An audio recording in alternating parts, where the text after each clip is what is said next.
capítulo 6. Fenômenos psicofísicos. Esclarecimentos. Julgamos necessário colocar os esclarecimentos abaixo. Magnetismo, uma força que existe na natureza e no homem. No primeiro caso é um agente que dá origem aos diversos fenômenos de atração, polaridade, etc. No segundo caso, converte-se em magnetismo animal, em contraposição ao magnetismo cósmico e terrestre. O magnetismo, bem como a eletricidade, nada mais é que manifestação do Kundalini Shakti, que inclui as duas grandes forças de atração e repulsão. Kundalini Shakti, ou Shakti, Sank. O poder de vida, uma das forças da natureza, o poder que engendra certa luz naqueles que se dispõem ao desenvolvimento espiritual e clarividente. É um poder conhecido por aqueles que praticam a concentração e o yoga. O poder serpentino ou em espiral, poder divino latente em todos os seres. Swami Vivekananda, o poder ou força que se move fazendo curvas. É o princípio universal de vida, que se manifesta em todas as partes da natureza. Esta força inclui as duas forças de atração e repulsão. A eletricidade e o magnetismo são apenas manifestações suas. Este é o poder que produz o ajuste contínuo das relações internas com as relações externas, que é a essência da vida, segundo Herbert Spencer, e o ajuste contínuo das relações externas com as internas, que é a base da transmigração das almas, renascimento, segundo as doutrinas dos antigos filósofos hindus. Doutrina secreta, e 312, esta força, também chamada de poder ígneo, é um dos poderes místicos do Yogi e ao Budi considerado como princípio ativo, é uma força criadora que, uma vez desperta, pode matar tão facilmente quanto criar. A voz do silêncio, e magnetismo animal, enquanto a ciência oficial qualifica-o de suposto agente e afasta por completo sua realidade, os numerosos milhões de pessoas dos tempos antigos e as nações asiáticas que vivem atualmente, ocultistas teósofos, espíritas e místicos de toda a espécie proclamam-no como um fato bem comprovado. O magnetismo animal é um fluido, uma emanação. Algumas pessoas emitem-no para fins curativos pelos olhos e pelas pontas dos dedos, enquanto todas as demais criaturas, homens, animais e ainda todo objeto inanimado, emanam-no seja como uma aura, seja como luz variável, de um modo consciente ou não. Quando aplicado a um paciente por contado ou pela vontade de um operador humano, recebe o nome de mesmerismo. Mesmerismos, termo derivado de Mesmer, que redescobriu a força magnética e suas aplicações práticas. É uma corrente vital, que pode ser transmitida de uma pessoa para outra e através da qual se produz um estado anormal no sistema nervoso, que permite exercer uma influência direta sobre a mente e a vontade do indivíduo ou pessoa mesmerizada. Glossário da chave da teosofia, a referida corrente de prana é a energia vital, que, especializada pelo duplo etérico, o mesmerizador emite para restaurar uma pessoa débil e para curar as doenças. Sabedoria Antiga, 64. O mesmerismo, que em outros tempos foi objeto de grossa zombaria, é aceito modernamente pela ciência oficial sob o nome de hipnotismo. Glossário Teosófico Editora Ground. A dívida que temos com Paracelso. A revolução pela qual a química passou recentemente foi calculada apenas para concentrar a atenção dos químicos sobre este fato, e não deve parecer estranho se, em menos tempo do que fosse necessário para efetuá-la, as reivindicações dos alquimistas fossem examinadas com imparcialidade e estudadas de um ponto de vista racional. Transpor o estreito precipício que agora separa a nova química da velha alquimia é pouco, se comparado ao difícil esforço deles em passar da teoria dualista à unitária. Assim como Ampère serviu para apresentar Avogadro aos nossos químicos contemporâneos, também Reichenbach talvez tenha um dia o mérito de ter preparado com o seu ódio o terreno para a justa apreciação de Paracelso. Isso aconteceu mais de 50 anos antes que as moléculas fossem aceitas como unidade dos cálculos químicos. Será preciso esperar menos da metade desse tempo para que os eminentes méritos do místico suíço sejam reconhecidos. O parágrafo abaixo, admoestador dos médios curandeiros, que se encontram por toda parte, devem ter sido escrito por alguém que leu as suas obras.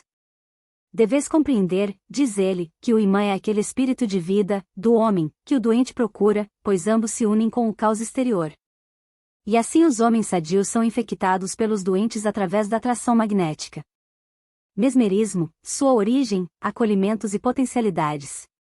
Uma obra sobre filosofia mágico-espiritual e ciência oculta estaria incompleta sem uma notícia particular da história do magnetismo animal, tal como a conhecemos depois que, com ela, Paracelso desconcertou todos os professores da segunda metade do século XVI.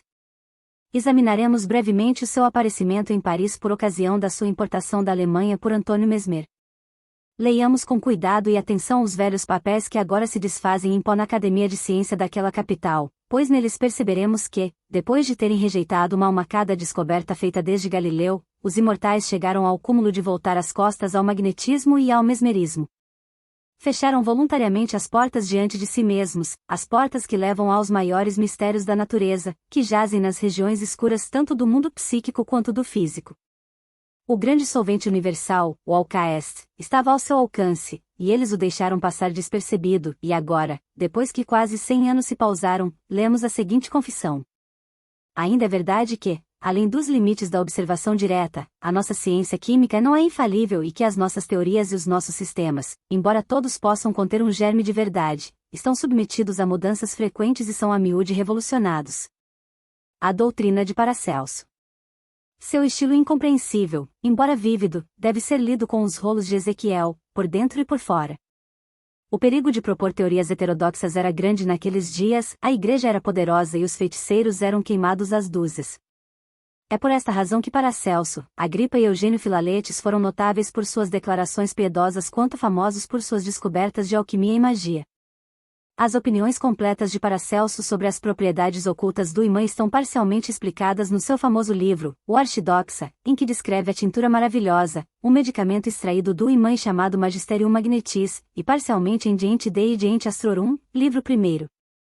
Mas as explicações são todas dadas numa linguagem ininteligível para o profano. Todo camponês, diz ele, vê que um imã atrairá o ferro, mas um homem sábio deve questionar-se. Descobri que o imã, além deste poder visível, o de atrair o ferro, possui um outro poder, que é oculto.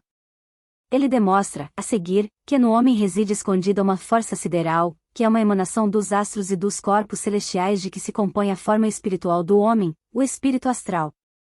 Esta identidade de essência, que podemos denominar de o espírito da matéria cometária, está sempre em relação direta com os astros de onde foi extraída e, assim, existe uma atração mútua entre os dois, pois ambos são imãs. A composição da Terra e de todos os outros corpos planetários e do corpo terrestre do homem constituía a ideia fundamental de sua filosofia. O corpo provém dos elementos, e o espírito astral, dos astros. O homem come e bebe dos elementos, para o sustento do seu sangue e da sua carne, mas dos astros vem o sustento do intelecto e os pensamentos de sua alma. Vemos corroboradas as afirmações de Paracelso, porquanto o espectroscópio demonstrou a verdade da sua teoria relativa à composição idêntica do homem e dos astros. Os físicos agora dissertam para suas classes sobre as atrações magnéticas do Sol e dos planetas.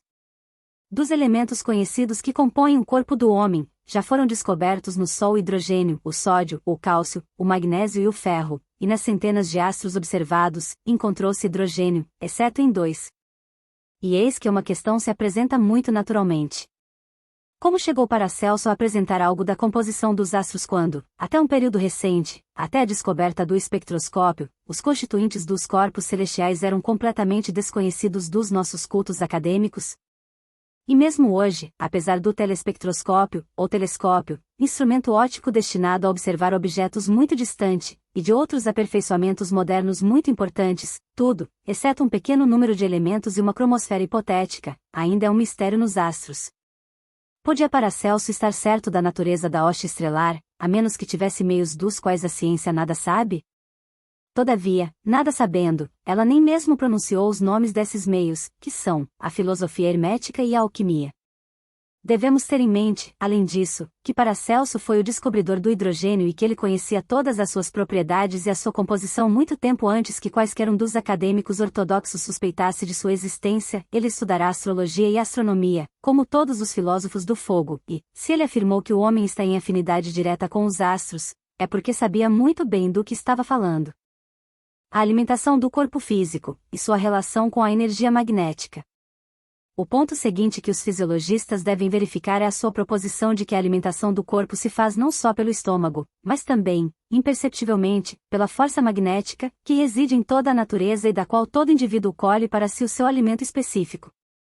O homem, diz ele a seguir, colhe não só a saúde dos elementos, mas também a doença dos elementos perturbados.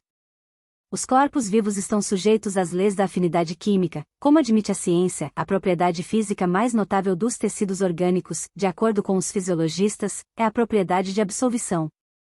O que é de mais natural, então, do que essa teoria de Paracelso, segundo a qual o nosso corpo absorvente, atrativo e químico acumula em si mesmo as influências astrais ou siderais? O Sol e as estrelas nos atraem para eles, e nós atraímos para nós. Que objeção oferece a ciência contra esse fato? O que exalamos foi mostrado através da descoberta do Barão Reichenbach das emanações ódicas do homem, que são idênticas às chamas que provêm dos imãs, dos cristais e de todos os organismos vegetais. A unidade do universo foi afirmada por Paracelso, que diz que o corpo humano está possuído de matéria primordial, ou matéria cósmica. O espectroscópio provou esta asserção ao mostrar que os mesmos elementos químicos que existem sobre a Terra e no Sol também podem ser encontrados em todas as estrelas. O espectroscópio faz mais ainda, mostra que todas as estrelas são sóis, similares em constituição ao nosso, e o professor Mayer acrescenta, as condições magnéticas da Terra dependem das variações que sofre a superfície solar, a cujas emanações ela está sujeita, pelo que, se as estrelas são sóis, também tem de influir proporcionalmente na Terra. Nos nossos sonhos, diz Paracelso, somos como as plantas, que também possuem um corpo elementar e vital, mas não o espírito. No nosso sono, o corpo astral é livre e pode, pela elasticidade da sua natureza, pairar ao redor do seu veículo adormecido ou erguer-se mais alto, para conversar com os pais estrelares ou mesmo comunicar-se com os seus irmãos a grandes distâncias. Os sonhos de caráter profético, a presciência e as necessidades atuais são as faculdades do espírito astral. Esses dons não são concedidos ao nosso corpo elementar e grosseiro, pois com a morte ele desce ao seio da terra e se reúne aos elementos físicos, ao passo que muitos espíritos retornam às estrelas. Os animais, acrescenta, têm também os seus pressentimentos, pois também têm um corpo astral.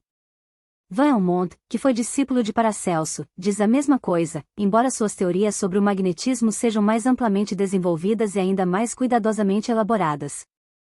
O Magnale Magnum, o meio pelo qual a propriedade magnética secreta permite que uma pessoa afete uma outra, é atribuído por ele a essa simpatia universal que existe entre todas as coisas e a natureza. A causa produz o efeito remonta à causa e ambos são recíprocos.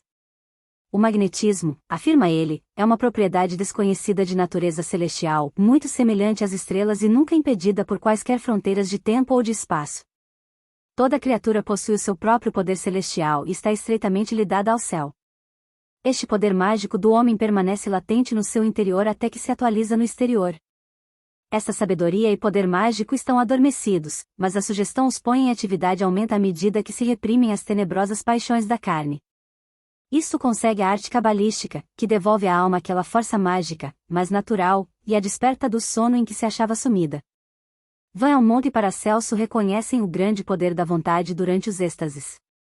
Dizem que o espírito está difundido por toda parte, é o agente do magnetismo, que a pura magia primordial não consiste em práticas supersticiosas e cerimônias vãs, mas na imperiosa vontade do homem.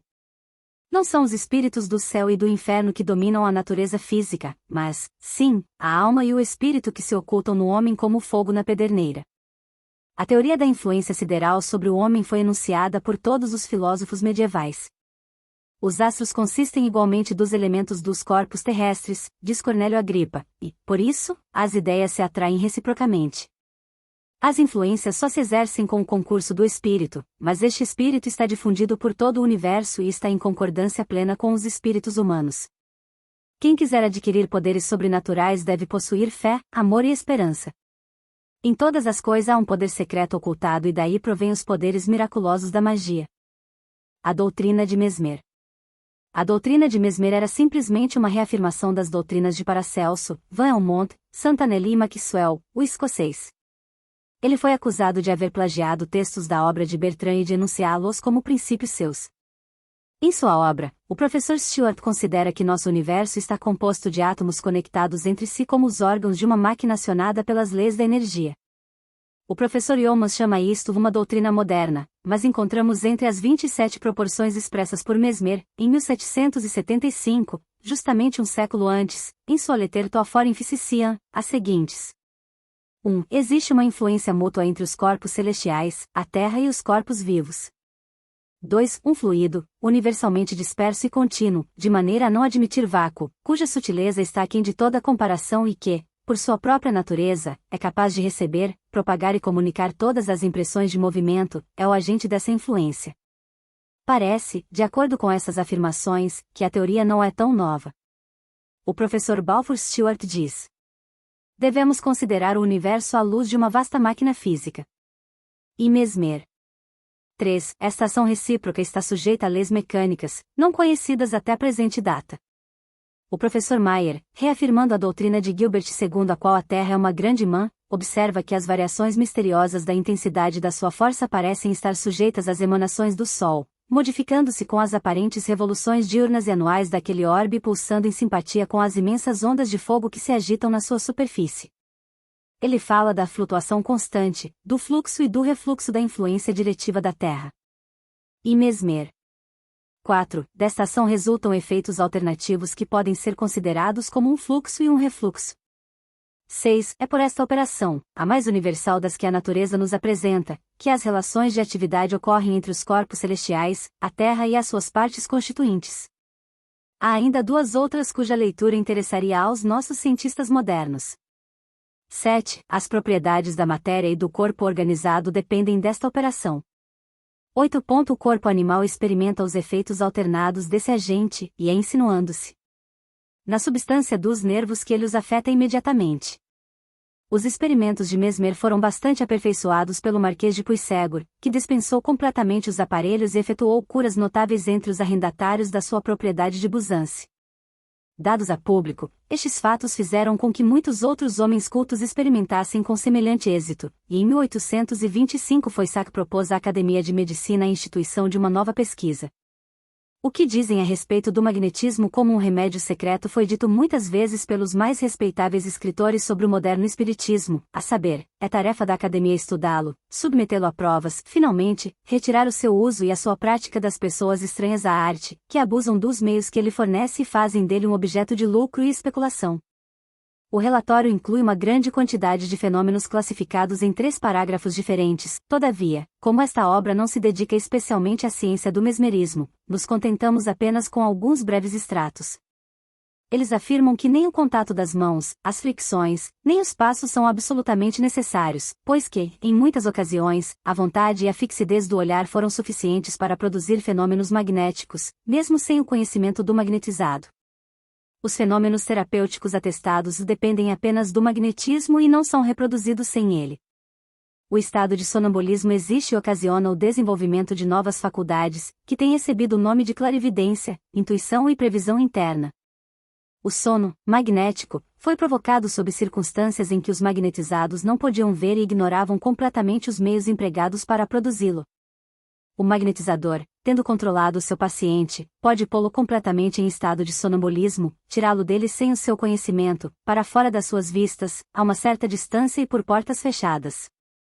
Os sentidos externos da pessoa adormecida parecem completamente paralisados e uma segunda entidade pode ser posta em ação.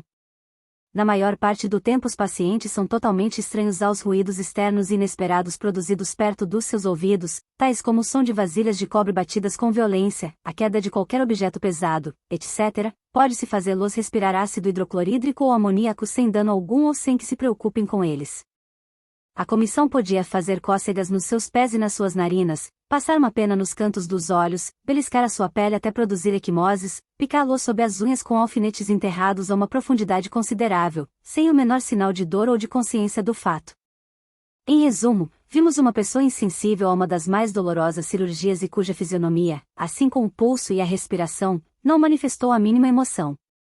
Já chega para os sentidos externos, vejamos agora o que eles têm a dizer sobre os internos, que podem ser considerados capazes de demonstrar uma diferença notável entre o homem e o protoplasma de carneiro.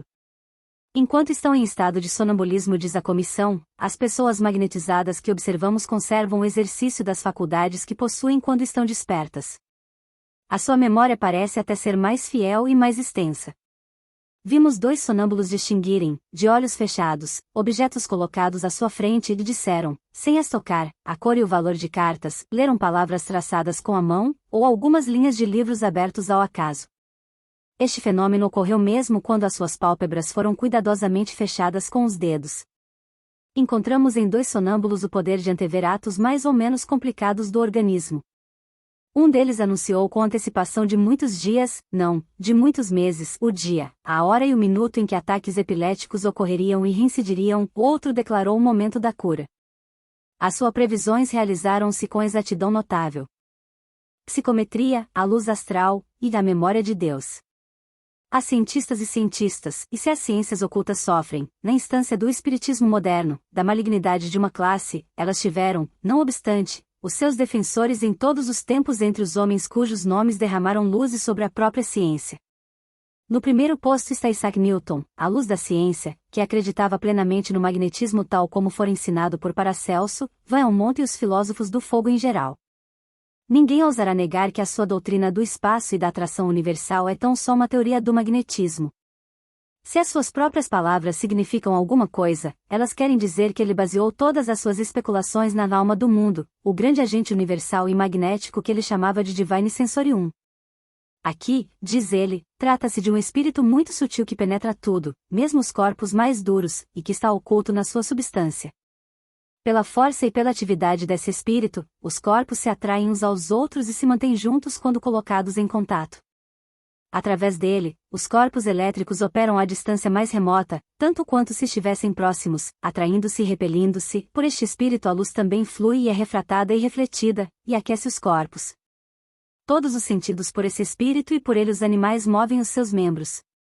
Mas estas coisas não podem ser explicadas com poucas palavras e não temos experiência suficiente para determinar plenamente as leis pelas quais opera esse espírito universal.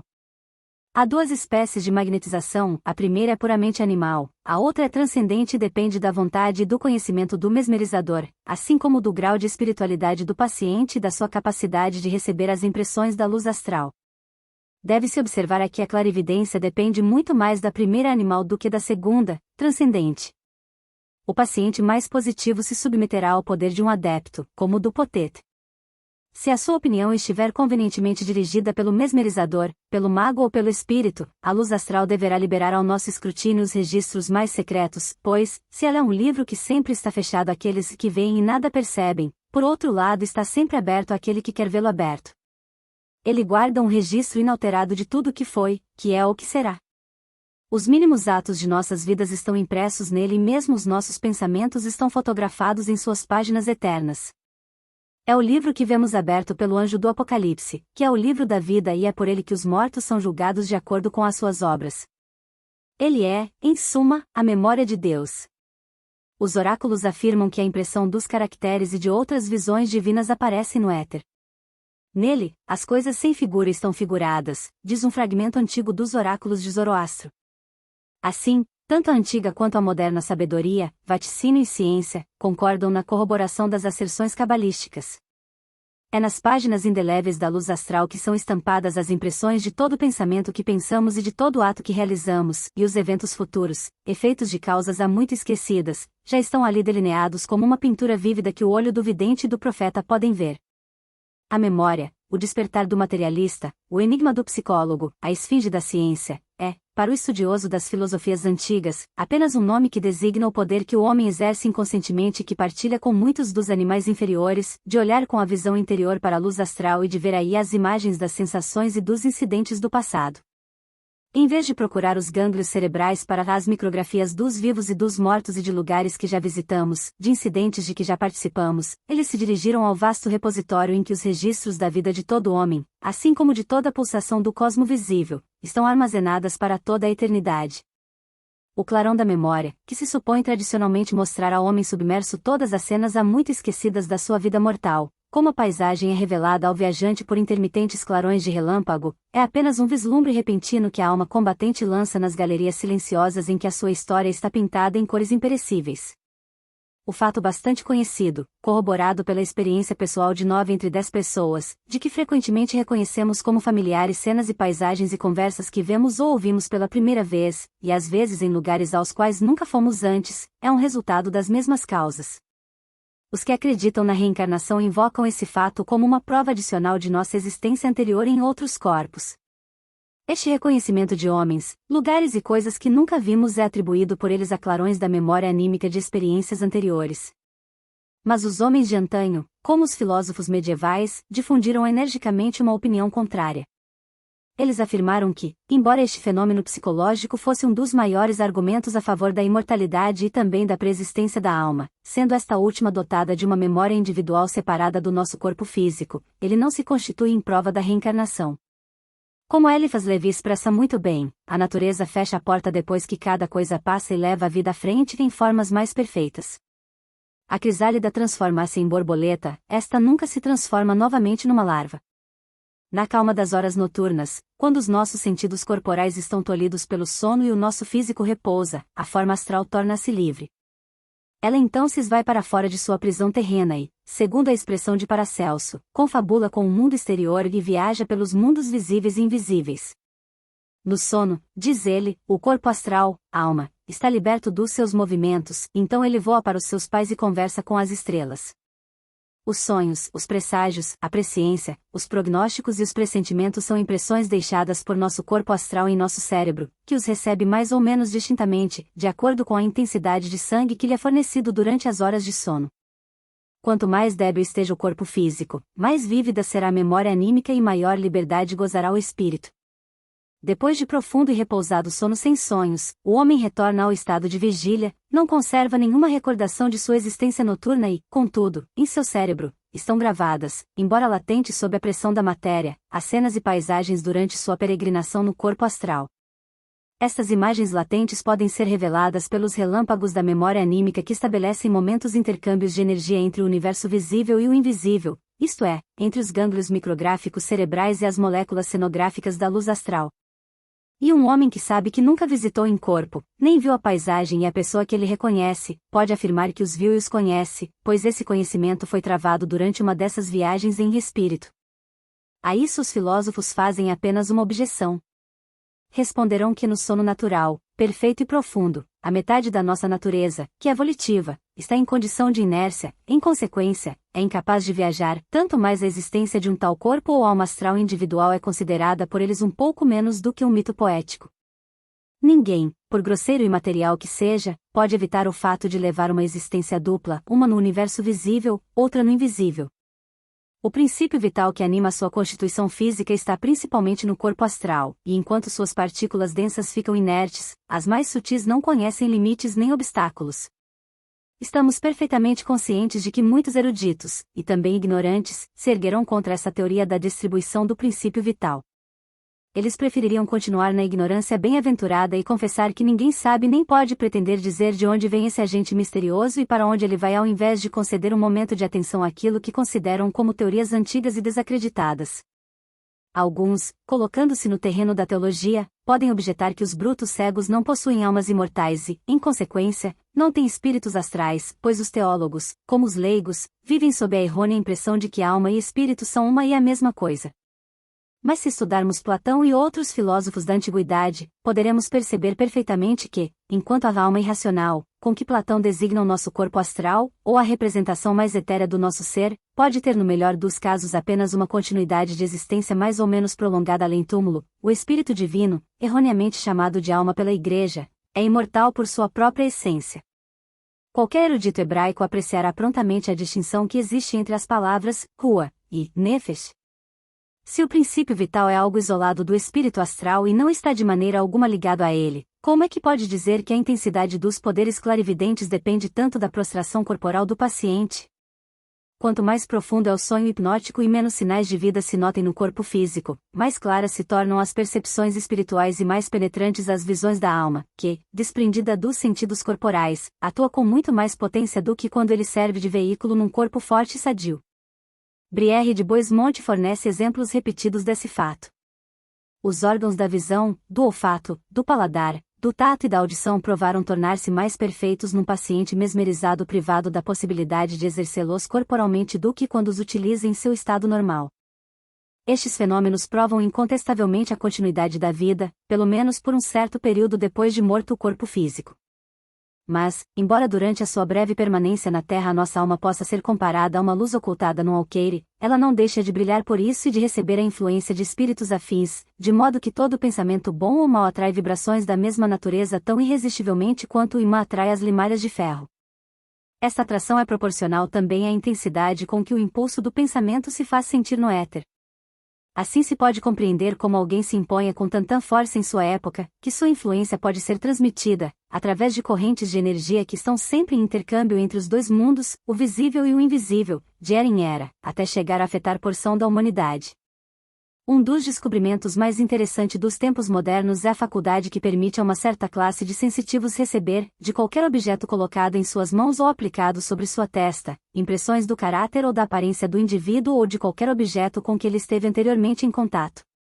Assim, um manuscrito, um quadro, uma vestimenta ou uma joia, seja qual for a sua antiguidade, transmite ao sensitivo uma pintura vívida do escritor, pintor ou usuário, mesmo que ele tenha vivido nos dias de Ptolomeu ou Enoque. Não mais, um fragmento de um antigo edifício recordará sua história e até cenas que transpiram do seu interior ou das suas cercanias. Um pedaço de minério levará a visão da alma de volta à época em que ele estava em processo de formação. Esta faculdade é denominada pelo seu descobridor, professor J.R. Buchanan, de Louisville, no Kentucky, de psicometria. É a ele que o mundo está em débito por este acréscimo tão importante à ciência psicológica, e é a ele, talvez, quando o ceticismo for derrubado pelo acúmulo de fatos, que a posteridade erigirá uma estátua. Anunciando ao público a sua grande descoberta, o professor Buchanan limitou-se ao poder da psicometria para delinear o caráter humano, diz. A influência mental e fisiológica atribuída à escrita parece ser indestrutível, pois os espécimes mais antigos que investiguei forneceram as suas impressões com uma nitidez e uma força pouco, se não nada, prejudicadas pelo tempo. Velhos manuscritos, que exigiam um antiquário para se decifrar a sua estranha caligrafia antiga, foram facilmente interpretados pelo poder psicológico. A propriedade de conservar a impressão da mente não está limitada à escrita. Desenhos, quadros, tudo aquilo em que o contato, o pensamento e a volição humana têm sido consumidos, podem encadear-se a esse pensamento e a essa vida, de maneira que eles reocorram à mente de uma pessoa quando há contato. Sem, talvez, conhecer realmente, nas primeiras horas da sua descoberta, a significação de suas próprias palavras acrescenta, esta descoberta, na sua aplicação às artes e à história, abrirá uma mina de informações interessantes. A existência desta faculdade foi demonstrada experimentalmente, pela primeira vez, em 1841. Desde então, foi verificada por milhares de psicometras em diferentes partes do mundo. Ela prova que tudo o que ocorre na natureza, por mínimo ou insignificante que seja, deixa a sua impressão indelével sobre a natureza física e, como não resulta daí nenhuma perturbação molecular apreciável, a única inferência possível é a que essas imagens foram produzidas por aquela força invisível, universal, o éter, ou luz astral. No livro, The Soul of Things, o professor Denton, geólogo, entra em grande profundidade numa discussão sobre este assunto. Fornece uma enorme quantidade de exemplos do poder psicométrico, que a senhora Denton possui em grau bastante acentuado.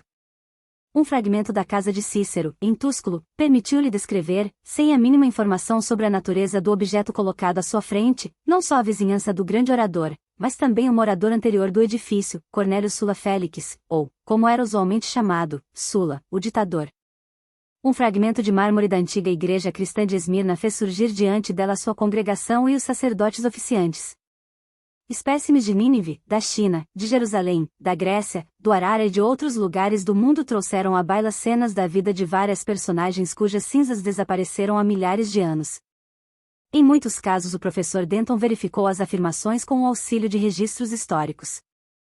Mais que isso, um pedaço do esqueleto ou um fragmento do dente de um animal antediluviano induziu a vidente a perceber a criatura tal como era quando estava viva, e até a viver a sua vida por alguns breves momentos e a experimentar as suas sensações. Diante da busca ansiosa do psicometra, os recessos mais ocultos do domínio da natureza revelam os seus segredos e os eventos das épocas mais remotas rivalizam em vividez de impressão com as circunstâncias fugazes de ontem. Diz o autor, na mesma obra, nenhuma folha tremula, nenhum inseto rasteja, nenhuma ondulação se põe em mancha, porém cada movimento está gravado por 1000 escribas fiéis em escrita infalível e indelével. Isso é válido para todas as épocas, da primeira aurora de luz sobre este globo infantil, quando uma cortina de vapores flutuava ao redor do seu berço, até este momento. A natureza esteve sempre ocupada em fotografar cada instante. Que galeria de quadro é ela? Parece-nos impossível imaginar que cenas da antiga Tebas ou de algum templo pré-histórico pudessem ser fotografadas sobre a simples substância de certos átomos.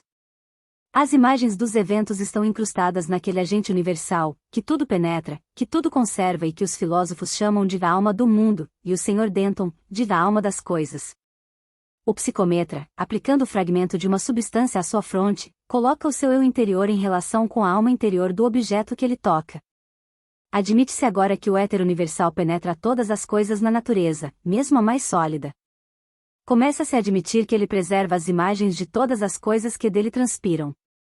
Quando o psicometra examina o seu espécime, ele é colocado em contato com a corrente da luz astral, que está em relação com aquele espécime e que conserva quadros dos eventos associados à história.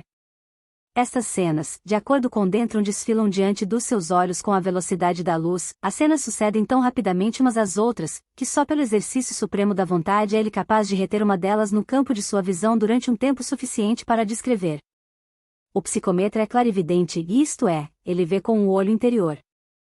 A menos que o poder da sua vontade seja muito forte, a menos que ele tenha sido treinado plenamente para esse fenômeno particular e que os seus conhecimentos das capacidades da sua visão sejam profundos, as suas percepções de lugares, de pessoas e de eventos devem ser necessariamente muito confusas.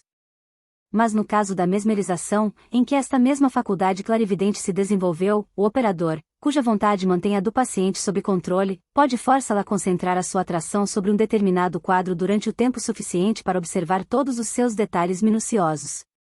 Além disso, sob a direção de um mesmerizador experimentado, o vidente ultrapassaria o psicometra natural na previsão de eventos futuros, mais distintos e mais claros do que para este último.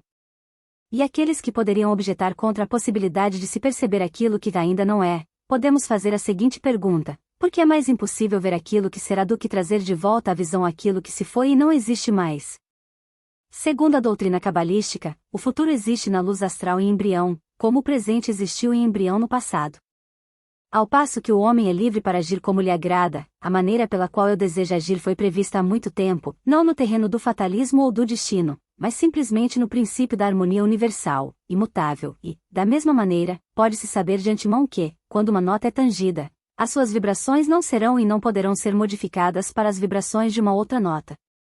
Além disso, a eternidade não pode ter passado nem futuro, mas apenas presente, como o espaço infinito, no seu estrito literal, não pode ter lugar distante nem próximos. As nossas concepções, limitadas à estrita área de nossa experiência, tendem a determinar se não um fim, pelo menos um princípio para o tempo e para o espaço, mas nada disso existe na realidade, pois nesse caso o tempo não seria eterno, nem o espaço infinito. O passado não existe mais do que o futuro, como dissemos, só as nossas memórias sobrevivem, e as nossas memórias são apenas relances que apanhamos dos reflexos desse passado nas correntes da luz astral, da mesma maneira que o psicometra os apanha das emanações astrais do objeto que ele tem em mãos. Transferência de energia do universo visível para o invisível.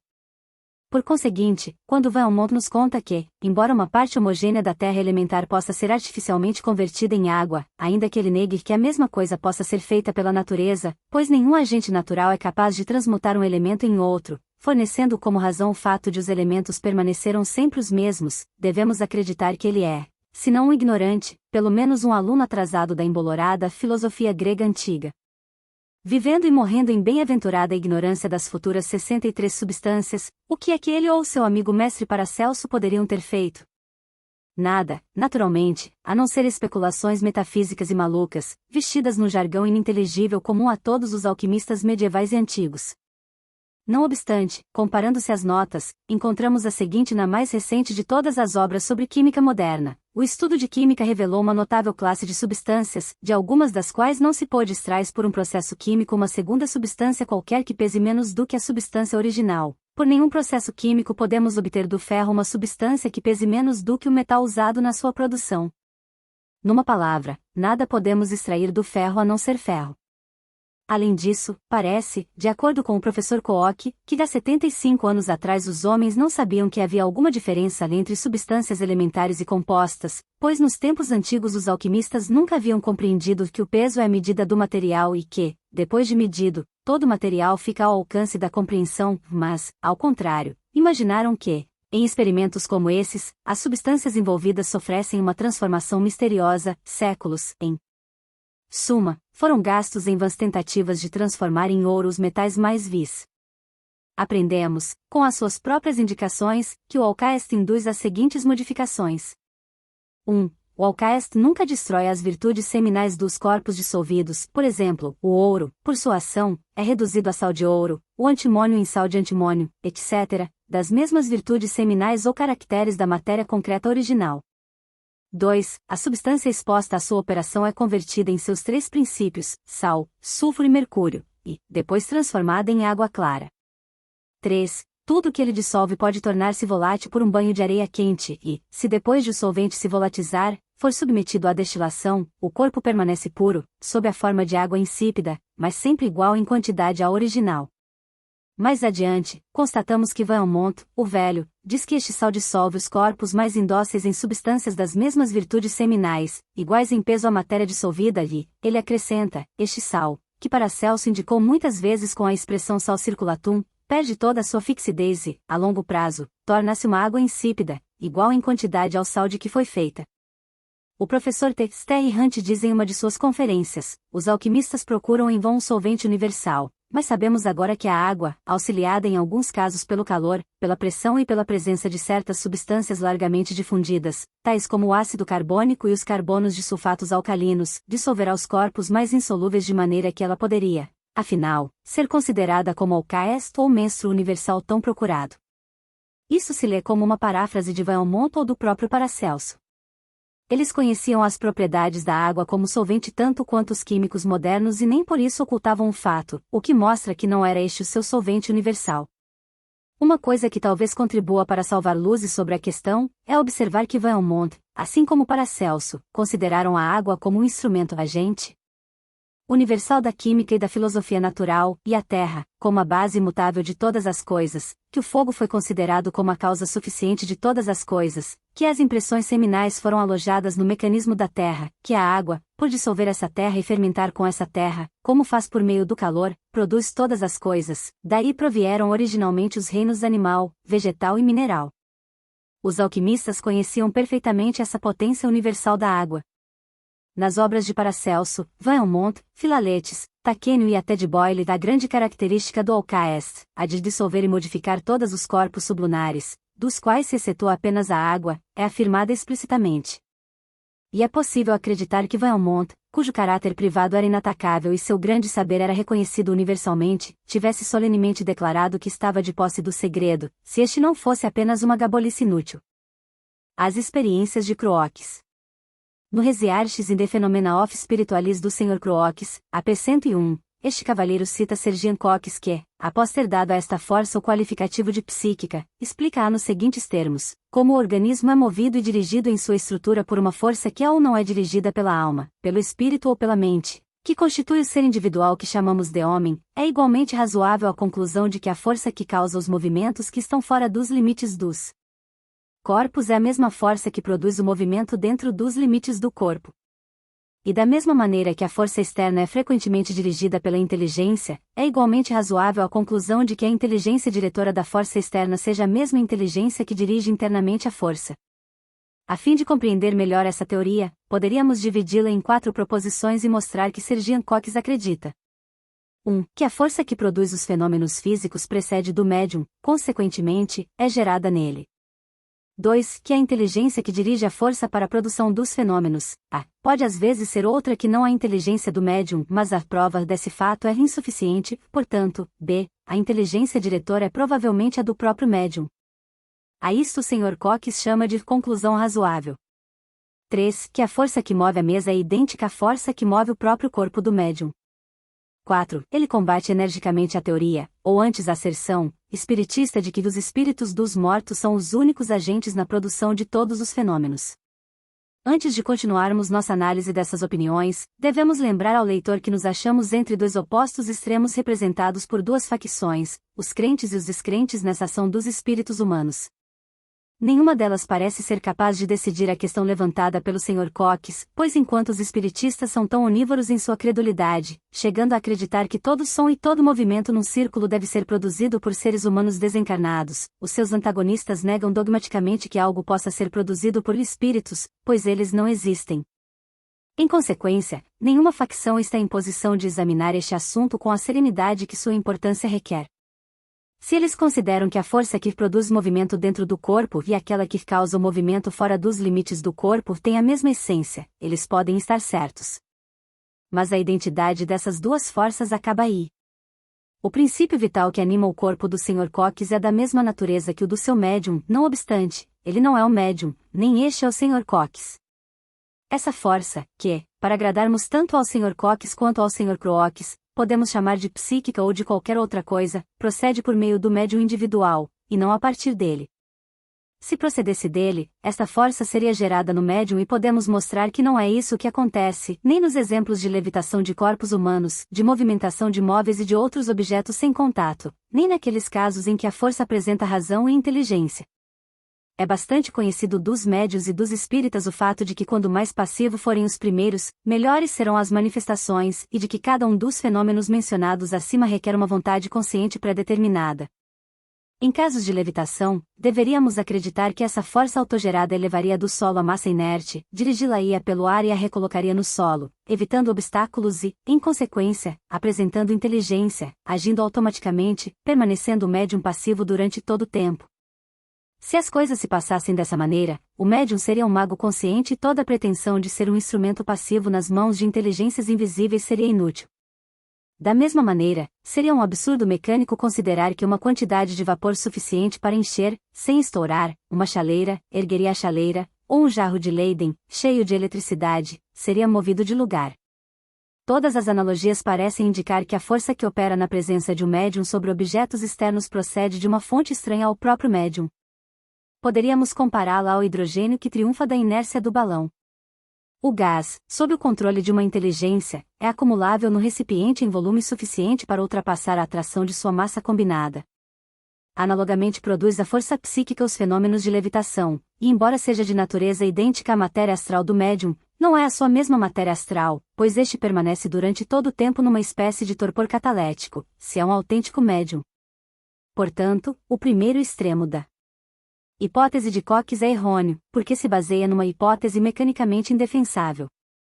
Naturalmente o nosso argumento procede da suposição de que a levitação é um caso observado.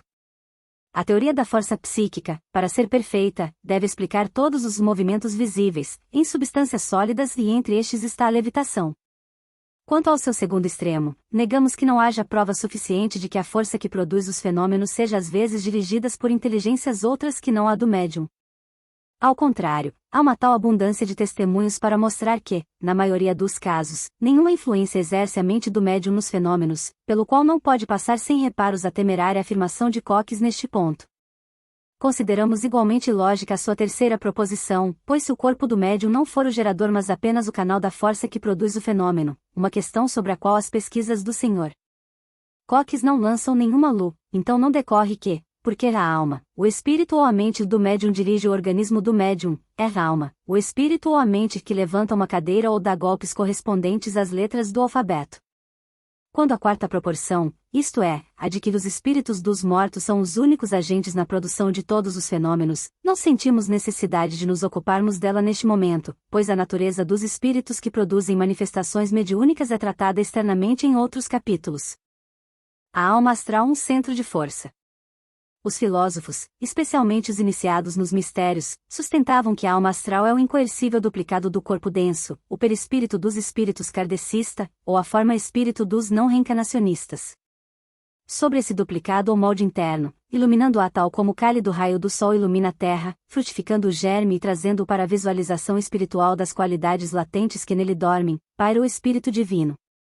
O perispírito astral está contido no corpo físico e nele confinado, como o éter numa garrafa ou o magnetismo no ferro magnetizado. É um centro e um engenho de força, alimentado pelo suprimento universal de força e movido pelas mesmas leis gerais que regem toda a natureza e produzem todos os fenômenos cósmicos. A sua atividade inerente causa as operações físicas incessantes do organismo animal e, em última instância, resulta na destruição da força por abuso ou pela própria perda. É o prisioneiro do corpo, não o ocupante voluntário. Exerce uma atração tão poderosa sobre a força universal externa, que, depois de ter consumido seu invólucro, termina por escapar dele. Quanto mais forte, mais grosseiro e mais material for o corpo que o envolve, mais longo é o seu aprisionamento. Algumas pessoas nascem com organismos tão excepcionais, que a porta que impede toda a comunicação com o mundo da luz astral pode ser facilmente destrancada e aberta e as suas almas podem ver aquele mundo, ou mesmo passar para ele e voltar. Aqueles que o fazem conscientemente, e à vontade, são chamados magos, hierofantes, videntes, adeptos, aqueles que são preparados para fazê-lo, seja pelo fluido do mesmerizador ou dos espíritos, são médios. A alma astral, uma vez aberta às barreiras, é tão poderosamente atraída pelo imã astral universal, que ela às vezes ergue consigo o seu invólucro e o mantém suspenso no ar até que a gravidade da matéria recupere a sua supremacia e o corpo desça novamente à terra. Toda manifestação objetiva, seja o movimento do membro vivo, seja o movimento de um corpo inorgânico, exige duas condições: vontade e força, mais matéria, ou aquilo que torna o objeto assim movimentado visível aos nossos olhos, e estas três forças conversíveis, ou a correlação de forças dos cientistas. Por seu turno, elas são dirigidas, ou antes obscurecidas, pela inteligência divina que esses homens deixam tão cuidadosamente de lado, mas sem a qual mesmo o rastejar da menor minhoca não pode ocorrer. Tanto mais simples quanto o mais comum de todos os fenômenos naturais, o farfalhar das folhas que tremem ao ligeiro contato da brisa, exige um exercício constante dessas faculdades. Os cientistas poderiam chamá-las de leis cósmicas, imputáveis e permanentes. Por trás dessas leis devemos procurar a causa inteligente, que uma vez criada e tendo posto estas leis em movimento, infundiu nelas a essência da sua própria consciência. Quer a chamemos de primeira causa, vontade universal ou Deus, sempre implica inteligência. A manifestação da vontade, e as forças psíquicas. E agora podemos perguntar: como se manifesta a vontade a um tempo consciente ou inconscientemente, isto é, com inteligência ou sem ela? A mente não pode estar separada da consciência, entendendo-se por tal a consciência física, senão uma quantidade do princípio senciente da alma, que pode atuar mesmo quando o corpo físico esteja adormecido ou paralisado. Se, por exemplo, levantamos maquinalmente o braço, cremos que o movimento é inconsciente porque os sentidos corporais não apreciam o intervalo entre o propósito e a execução. No entanto, a vigilante vontade gerou força e pôs o braço em movimento. Nada há, nem ao menos nos mais vulgares fenômenos mediúnicos, nada que confirme a hipótese de Koch, pois se a inteligência denotada pela força não prova que o seja de um espírito desencarnado, menos ainda poderia sê-lo do médium inconsciente. O próprio Sr. Crookes nos fala de casos em que a inteligência não poderia ter emanado de nenhuma pessoa da sala, como no exemplo em que a palavra however, todavia, coberta por seu dedo e desconhecida dele próprio, foi escrita corretamente na prancheta. Nenhuma explicação justificaria este caso, a única hipótese admissível, se excluirmos a intervenção de um poder espírito, é de que as faculdades clarividentes foram postas em jogo.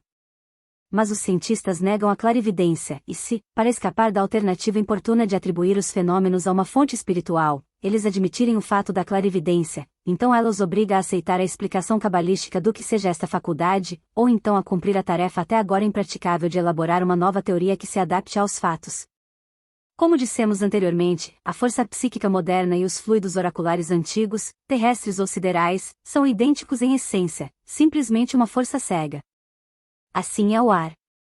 E, ao passo que num diálogo as ondas sonoras produzidas por uma conversação de interlocutores afetam o mesmo corpo de ar, isto não implica dúvida alguma sobre o fato de que há duas pessoas conversando uma com a outra. É mais razoável dizer que, quando um agente comum é empregado pelo médium e pelo espírito para se intercomunicarem, não deve necessariamente se manifestar senão uma inteligência. Como o ar é necessário para a troca mútua de sons audíveis, assim também certas correntes de luz astral, ou de éter dirigido por uma inteligência, são necessárias para a produção dos fenômenos psíquicos. Colocai dois interlocutores no recipiente desprovido de ar de um compressor e, se eles viverem, as suas palavras serão pensamentos inarticulados, pois não haveria ar para vibração e, em consequência, para a produção de som que chegasse aos seus ouvidos. Colocai o médium mais forte numa atmosfera isolada como a que um mesmerizador poderoso, familiarizado com as propriedades do agente mágico, pode criar ao seu redor, e nenhuma manifestação ocorrerá até que uma inteligência oposta, mais patente do que o poder de vontade do mesmerizador, vença esta última e faça cessar a inércia astral. Os antigos distinguiram perfeitamente entre uma força cega que age espontaneamente e a mesma força dirigida por uma inteligência. Plutarco, sacerdote de Apolo, ao falar dos vapores oraculares, que não eram senão gases subterrâneos impregnados de propriedades magnéticas intoxicantes, mostra que a sua natureza é dual quando se dirige a ele com estas palavras: E quem és tu? Sem um Deus que te crie e te aprimore, sem um demônio o espírito é que, agindo sob as ordens de Deus, te dirige e te governe, tu não podes nada, tu és nada mais do que um sopro inútil. Assim, sem alma ou inteligência que a habite, a força psíquica seria apenas um sopro inútil. Aristóteles afirma que esse gás, ou emanação astral, que escapa de dentro da Terra, é a única causa suficiente, que age de dentro para fora a vivificação de todo ser e planta que vivem na crosta exterior. Em resposta aos negadores céticos do seu século, Cícero, movido por uma ira justificada, exclama: E o que pode ser mais divino do que as exalações da terra, que afetam a alma humana de maneira a torná-la capaz de predizer o futuro? E poderia a mão do tempo evaporar essa virtude? Supões que falas de uma espécie de vinho ou de carne salgada. Podem os experimentalistas modernos pretender ser mais sábios do que Cícero e dizer que essa força evaporou-se e que as fontes de profecia estão secas? Disse que todos os profetas da antiguidade, sensitivos inspirados, emitiam as suas profecias nas mesmas condições, por eflúvio externo direto da emanação astral ou por uma espécie de fluxo úmido proveniente da terra. Esta matéria astral que serve como revestimento temporário das almas que se formam nessa luz. Cornélio Agripa expressa as mesmas opiniões quanto à natureza desses fantasmas quando os descreve como úmidos ou aquosos, em espírito túrbido midoc. As profecias são pronunciadas de duas maneiras, conscientemente, por magos capazes de ler na luz astral, e inconscientemente, por aqueles que agem sob a influência daquilo que se chama inspiração. A esta última classe pertencem os profetas bíblicos e os videntes estáticos modernos. Tão familiarizado estava Platão com este fato, que ele assim se expressa a respeito desses profetas: nenhum homem obtém a verdade profética e a inspiração quando está em posse dos seus sentidos, mas é necessário para isso que sua mente se ache possuída por algum espírito, a quem o chame de profeta, mas ele não é mais que um repetidor, porque de nenhum modo se deve chamá-lo profeta, senão transmissor de visões e profecias. Eis alguns desses fatos de evidência esmagadora: primeiro, o movimento de corpos pesados com contato, mas sem esforço mecânico. Segundo, os fenômenos de sons de percussão e outros. Terceiro, a alteração do peso de corpos. Quarto, movimentos de substâncias pesadas a uma certa distância do médium. Sexto, a levitação de seres vivos. Sétimo, aparições luminosas. Diz o Sr. Crookes, sob as condições mais estritas de teste, vi um corpo sólido autoluminoso, do tamanho e quase da mesma forma de um ovo de peru, flutuar silenciosamente pela sala, às vezes a uma altura que nenhum dos presentes poderia chegar mesmo na ponta dos pés, e depois descer suavemente para o chão. Foi visível por mais de 10 minutos e, antes que desaparecesse, golpeou a mesa por 3 vezes com um som que faz um corpo sólido e duro. Devemos inferir que o ovo tivesse a mesma natureza do gato meteoro de Babine, que está classificado com outros fenômenos naturais nas obras de Arago. Oitavo, o aparecimento de mãos, autoluminosos ou visíveis em luz comum. Nono, escrita direta por essas mesmas mãos luminosas, separadas de um corpo, e evidentemente dotadas de inteligência, força psíquica. Décimo, formas e faces de fantasmas. Neste exemplo, a força psíquica provém do canto da sala como uma forma de fantasma, pega um acordeão com as mãos e desliza pela sala tocando o instrumento. Home, o médium, estava à vista de todos durante todo o tempo. O Sr. Crookes testemunhou e testou tudo isso em sua própria casa e, assegurando-se cientificamente da autenticidade do fenômeno, relatou à Royal Society. Foi ele bem recebido como o descobridor de fenômenos naturais de um caráter novo e importante? Que o leitor consulte a sua obra para a resposta. Além dos fenômenos enumerados, o Sr. Crookes apresenta uma outra classe de fenômenos, que ele denomina de exemplos especiais, que lhe parecem advertir a ação de uma inteligência exterior.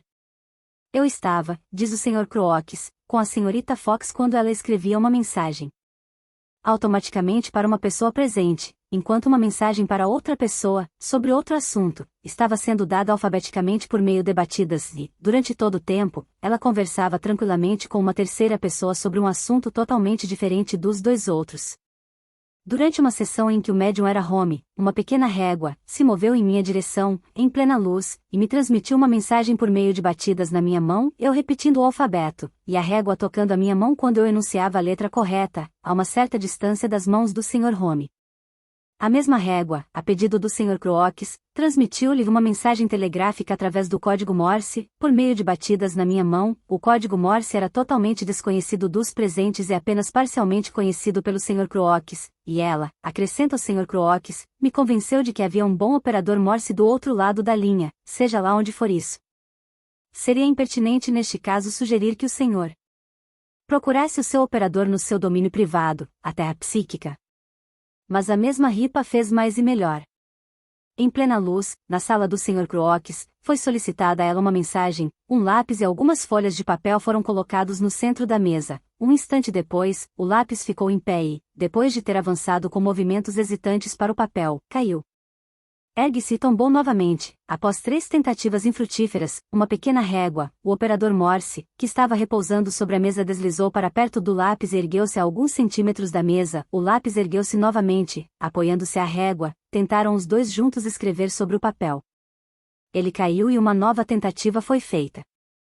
Na terceira vez, a régua levantou-se e voltou para o seu lugar. O lápis permaneceu como havia caído sobre o papel e uma mensagem alfabética nos disse: tentamos fazer o que foi solicitado, mas o nosso poder se esgotou.